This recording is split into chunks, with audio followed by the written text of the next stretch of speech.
Boom guys, welcome to this video. Today we're going to do a pre-foreclosure $65,000 assignment fee that we're selling this deal to a hedge fund. And we have dozens of investors that walked away from this property, and guess what? We're about to make it happen.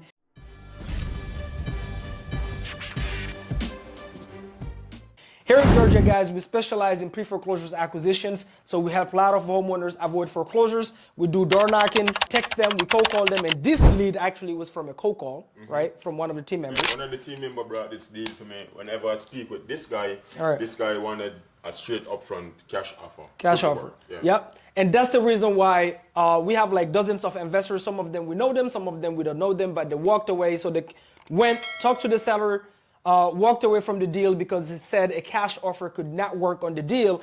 And because they don't think creative, and now we're about to make $65,000, obviously it was a deal. You just have to think outside of the box, right?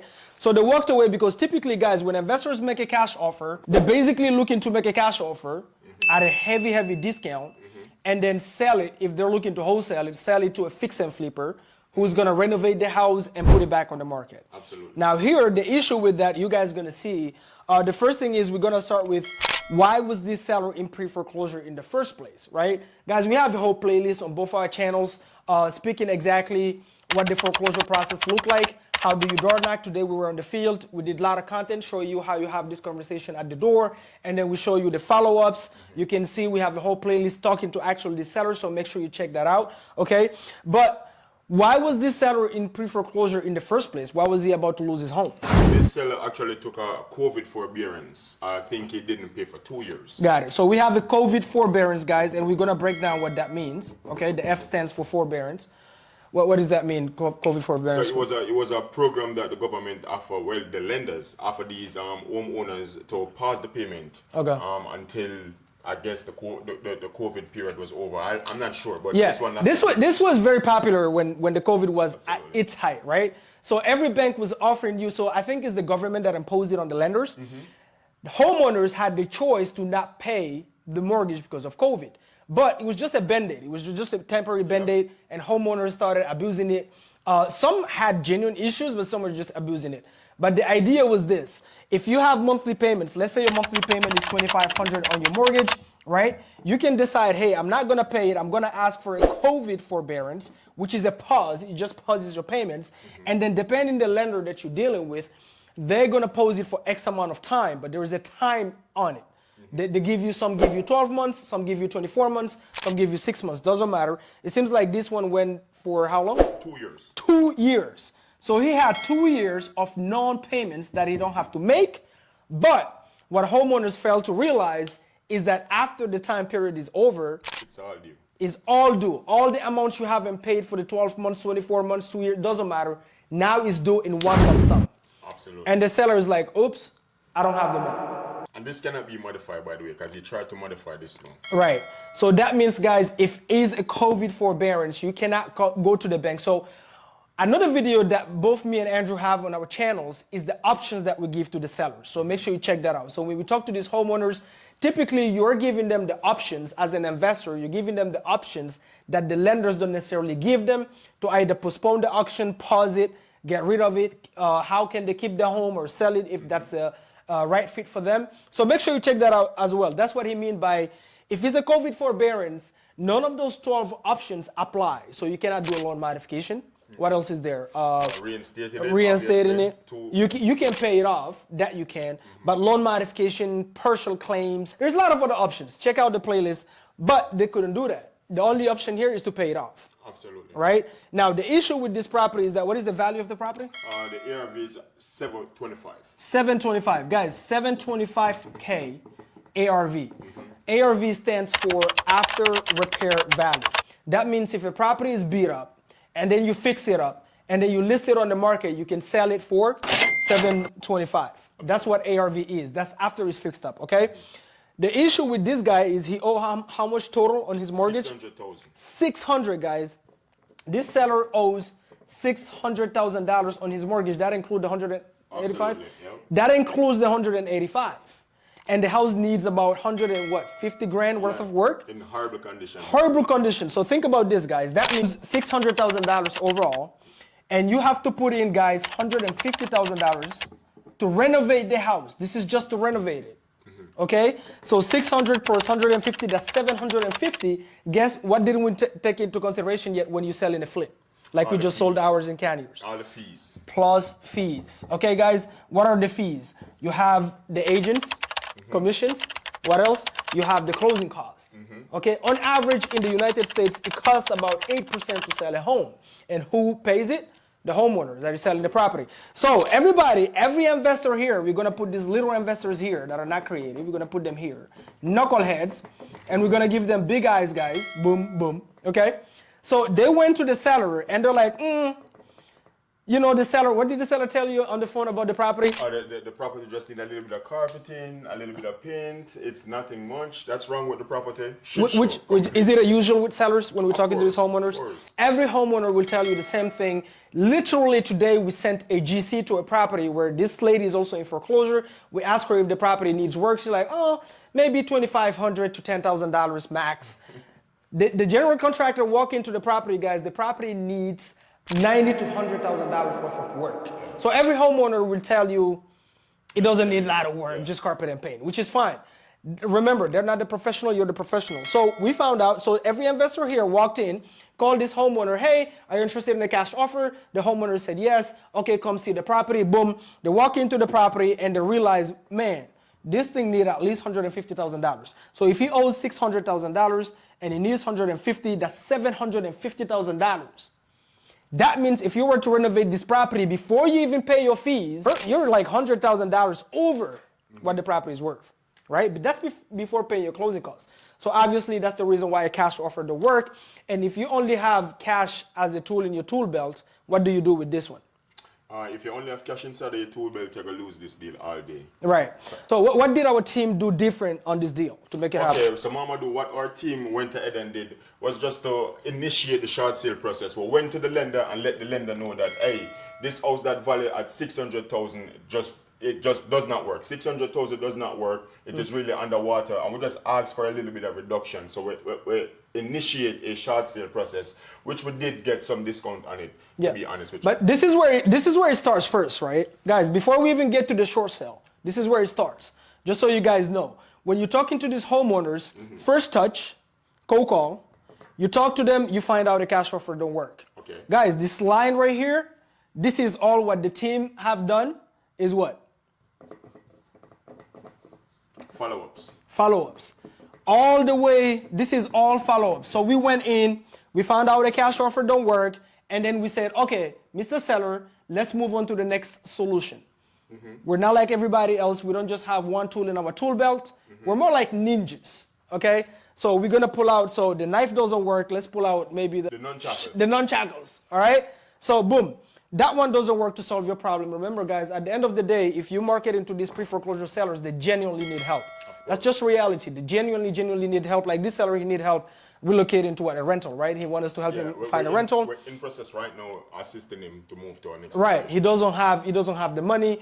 And as soon as we walked into the property, we realized what the issue is. The property looked really nice on the pictures, but as soon as you walk inside, it's a shit show. We don't even know how he's living in, right? So we decided, you know what, let's try another route. The first thing we did, guys, is we decided, you know what, we don't want to deal with the headaches of renovating the property, even though we do fix our own property sometimes. The first thing is we send cash buyers first. Of course, we're sending the hedge fund to be honest. The hedge fund, right? So we send in the hedge fund that we work with all the time here in Atlanta to sell them homes. They walked in, what did they came back with? They came back with 565. So this guy owes 600K on it. Right. The hedge fund came back with 565, guys. That was the offer that the hedge fund put when they saw the condition. And that's where now we know that the cash offer wouldn't have worked. Guys, this is a game changer. If you know how to build a great rapport and trust with a seller, remember, there is no seller out here that will sell you a property because you pitched them better or because you made the best offer. A seller will sell you because they like you more and they trust you more. So if they trust you more, guess what? Now you can go, because if you're looking to wholesale it, are you the buyer? No. No. So you don't think for your buyer, as Andrew was saying, right? So what you do is we send the buyers because we don't want to think for them, because we don't know, like all of them, they get their money differently. If it's an individual buyer, they get their money different. Hedge funds pay a little bit higher typically. So we decided, you know what, seller, listen, we have a different solution for you. We don't know if it's gonna work, but let us bring our partners in, have them walk it, and then we'll see where we'll be. And then he's like, okay, I'm open to that. So we send the buyers in, and then they came back with the offer, and we realized, okay, if they only offer $565, and this guy owe $600,000 without renovation. Without renovations, by the way, guys, right? This is as is, right? So obviously a cash offer don't work. It doesn't pencil out. They're offering less than what he owed. That means the seller would have to write up actually more than a $5,000 check to close on this home if we were to take this offer, plus we don't make an assignment fee. Yeah. So we decided, okay, great. Now we know where a buyer would buy this property at, right? So boom, what did we decide to do, guys? Where everybody walked away, because at first we wanted to turn this into creative, right? Yeah. Yeah, so we do a lot of creative finance, guys. Also, we buy properties. What is the two options with creative finance? Novation. Yeah, we have novations, we have seller finance, then we have subject to, so we could have took over the loan, turn it into a rental, but it's just a shit show. The property needs way too much work. Typically when we do that is with properties that need maybe between 50,000 and less kind of work. So we can, rent it for like rooming rentals, like Pat Split, for example, or we would do like midterms. We're gonna do another case study with Snellville. That's a fun one, all right? So we decided now that we have a number with the cash buyer, boom, everybody walked away. What did we decide to do, Andrew? Cash sale, short sale. We decided to do what we called a short sale, guys. A short sale, yes. An investor can make money with short sales. The only thing is you don't go on Zillow and start looking for the properties listed as short sales. That's not what you do. What you want is to catch the seller before, like you catch the seller on the pre-foreclosure state. This is before the bank foreclose on them.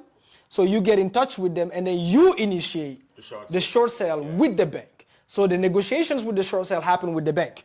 A short sale is, this is very literal, by the way. We're going to the bank and saying, Mr. Bank, we want you to take a short cut. All right, we know the seller owe you the seller owe you $600,000. Can you please take $400,000? That's basically what we did, right? Yeah, that was the official offer. They didn't accept the 400, but they did come down significantly on the price. Right. So the idea of a short sale is you initiate it with the seller. We have an in-house short sale negotiator, and all the negotiations happens with the bank. Now this is way better for the seller, by the way, guys, than an auction. Somebody will sit there and go, okay, Andrew, why wouldn't the seller just let it go to foreclosure? Why would the seller go a short sale? It's going to hit their credit. Why is this better than the seller letting it go to auction? Guys, you do not want a foreclosure on your credit. A foreclosure on your credit stay with you for the better part of at least 7 years, and that is not a good look. Now, with a short sale, of course, it will stay in your credit for a maximum of 2 years, but then it can be removed. Right. So we're always opt to go with the short sale route rather than having the property foreclosed. 100%. And guys, remember, this is the last resort.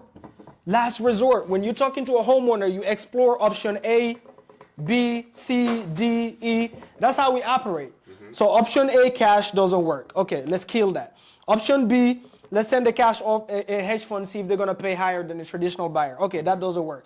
Creative finance, subject to don't work, hybrid don't work, novation don't work. Boom. Short sale. You can get paid on a short sale if you initiate it. So that's exactly what we decided to do.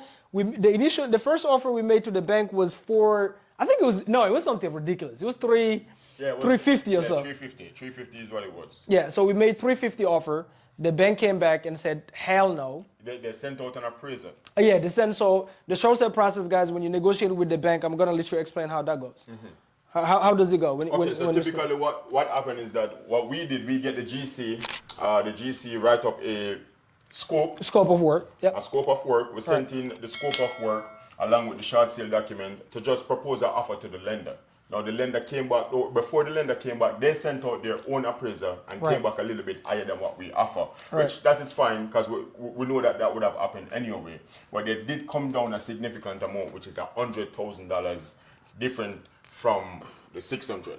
Yeah, from the 600. So basically where we're lending with the bank right now, guys, is at 500 net, right?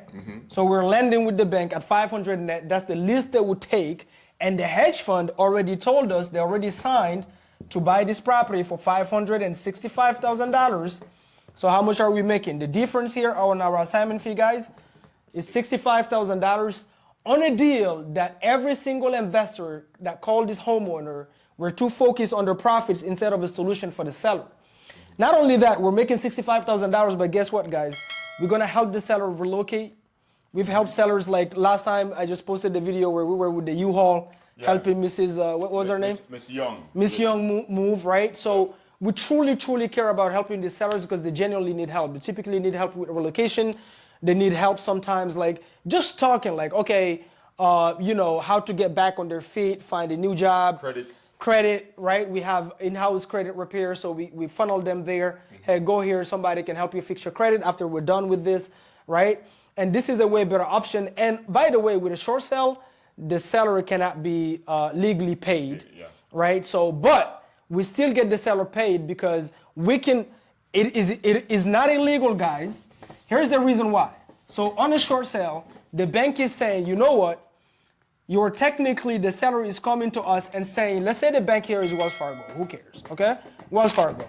You're coming to us and asking us to take a loss. You are 600, you're telling us to take $100,000 loss, fine. Now you also, Mr. Seller, you also want to get paid? No. You told her to take a loss. You're not allowed to make money on the property because you're asking us to take a loss. That's the logic right there. But guys, sellers can literally go to jail for this. Now, I'm not a legal attorney, full disclosure, you consult your own attorney, but the seller is not you cannot legally get paid. But it is not illegal if the seller have furniture like couches or whatever, TVs. Now they move into a rental. It is not illegal for you, the investor, to purchase that and give them money on an envelope for that. So that's how we get the seller paid, typically, because we do rentals. We have properties that we rent by the room. We have properties that we rent as midterms, right? So we buy furniture to put into these properties, right? Last time with Mrs. Young, we bought what? We bought the whole gym equipment. Remember? What about the refrigerator? A refrigerator, yeah. Just to help them get more cash, because these sellers, guys, genuinely need help. So it's never about you and how much you want. It's about first helping the seller, and then by extension, as a result, you end up making money because you genuinely help the seller. Guess what? You're killing two birds with one stone, guys. This is the reason why we're so passionate about foreclosures. Foreclosures is like the time-ticking bomb of real estate, guys. These are the only leads that you know for sure. Before you call them, they already have a problem. Pinpoint. It's public. They already have pain, right? Like this guy right here. What was his pain? Let's go through this guy's pain. Was going through a divorce. So one, we have divorce, right? Two, what else do we have? The condition of the property. Condition. Horrible right? Condition. So property condition is horrible, and guess what? The guy don't have nor have the experience of. He doesn't have the money to fix it, nor does he have the experience to to deal with GCs and manage crews and all that, right? So not only is going through divorce, that's already a lot of headache, and I know he lives with his kid, right, in the property. He lives with his kid in the property, guys, that is not livable at all. Really not. Right? That property could fall on them, literally. Two, the condition, he doesn't have the money to fix it. Three, now he has an issue. His credit is shot, but he has to now go find a rental. And you guys know the issue right now with affordable housing is barely, it's so tough for people right now to find housing, to be honest with you guys. So here in Georgia, we've made it a mission not only to help insane amount of homeowners avoid foreclosure, not only that, but also help fight the affordable housing crisis. All right, guys? You have to think about your Mamadou. If somebody back on their payment, obviously there's some mispayment that is made on the mortgage. Right. So there's a credit hit. A lot of these people even actually filed bankruptcy before and pre-foreclosure again. So imagine, Miss Young, that exactly took place. There was a bankruptcy, guys. And when there's ever a bankruptcy, it's so difficult to get inside of these rental, and we assist them in finding places and find rental where they can be accepted, even with a bankruptcy. Yeah, because it damages your credit completely. So when we close, we help like call around, find whatever different housing. So we have a whole in-house team, guys. Make sure you check out jvwiththeboomsquad.com if you want to do deals with us nationwide. Nobody's doing pre-foreclosures better than us. I don't care who they are. All right, guys? So, guys, man, I hope you enjoyed this, guys. This is how you do it. You want to be a ninja. You don't want to be like a one-trick pony type of investor. You want to have multiple tools in your tool belt, all right? Make sure you check out the video we made talking about the different ways to reach out to the sellers, all right? And we're going to do another breakdown of another kind of deal where we actually made it work using creative finance. But for all of you investors out there that put this deal in trash, we turn it into cash by having multiple tools in our tool belt. Guys, I hope you got value out of this video. What's your channel again, one more time? It's Pre-Foreclosure. Pre-Foreclosure. Closer, as a seller closer, all right? Pre-Foreclosure Duo. Make sure you check them out. On YouTube, we're all over Instagram, by the way, Mamadou. And Boom Squad. You know me, I'm going to represent that until my dead. Boom Squad is it. Guys, that's because we're bold, we're obsessed, we're optimistic, and we have that abundance mindset. That's what the Boom stands for. We have the Boom Effect podcast. Also, we're going to be bringing more guests to talk about their experiences, and we'll see you guys in the next video. Until then, stay bold and be bold. Boom, boom. Boom.